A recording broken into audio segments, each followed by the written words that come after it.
প্রভু যিশুর নামে আপনাদের সবাইকে অভিনন্দন। বিশ্বাস করি একটা নতুন দিনে সদাপ্রভু আপনাদের সবাইকে ভালো রেখেছেন। ঈশ্বরের সাথে চলার আজকের বাক্য হলো ইব্রু পুস্তক অধ্যায় 1, সেখানে 2 পদে এইভাবে লেখা আছে, পুত্রকে তিনি সবকিছুর উত্তরাধিকারী নিযুক্ত করেছেন এবং তার দ্বারাই তিনি বিশ্বজগৎ সৃষ্টি করেছেন। এই পৃথিবীতে আজও একটা আর্গুমেন্ট আছে যে ঈশ্বর কি সত্যি তিনি আছেন, কিন্তু সায়েন্টিফিক প্রমাণ করা আছে ঈশ্বর তিনি আছেন।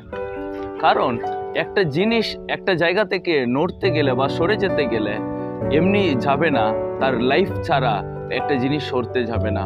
আজকে আমরা তারা দেখতে পারি, আকাশের চাঁদকে দেখতে পারি, তো এরা প্রতিটা দিন একটা রুটিন ভাবে ঘুরে, এরা এমনি ঘুরবে না, এদের কোনো পাওয়ার লাগবে, শক্তি লাগবে।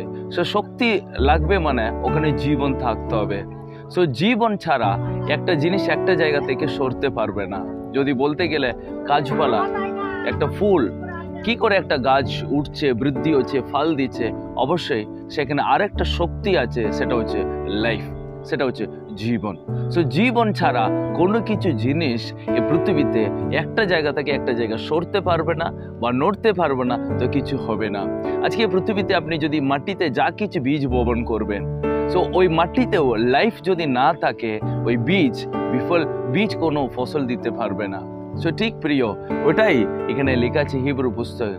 তো তিনি সব কিছু সৃষ্টি করেছেন, তার দ্বারাই বিশ্ব জগৎ সৃষ্টি করেছে।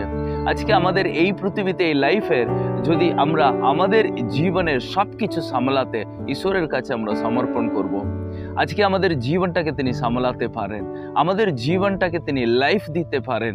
যেখানে লাইফ নাই, যেখানে আমরা পরিস্থিতি খারাপের মাঝে পড়ে আছি, প্রিয় তিনি আমাদেরকে জীবন দেন। ওই জন্য শাস্ত্রেতে লেখা আছে, যিশু আমাদের জন্য তিনি জীবন দিয়েছেন, তার দ্বারাই আমরা জীবন লাভ করি। তিনি আমাদেরকে এমন একটা জীবন দেন, তার দ্বারা এই জগতের মাঝে আমরা তার সন্তান হয়ে জীবন যাপন করতে পারি। প্রিয়, আজ আপনার জীবনে কিছু পরিস্থিতি খারাপ রয়েছে, কিছু অবস্থা ঠিক নাই, সেটা আপনি সামলাতে পারছেন না, সেখানে জীবন প্রয়োজন। সদাপ্রভু সেখানে আপনাকে জীবন দেবেন, সেই জীবনে আপনার পরিস্থিতি পরিবর্তন হবে। এই বাক্য আপনার জীবনে আশীর্বাদ নিয়ে আসুক। God bless you.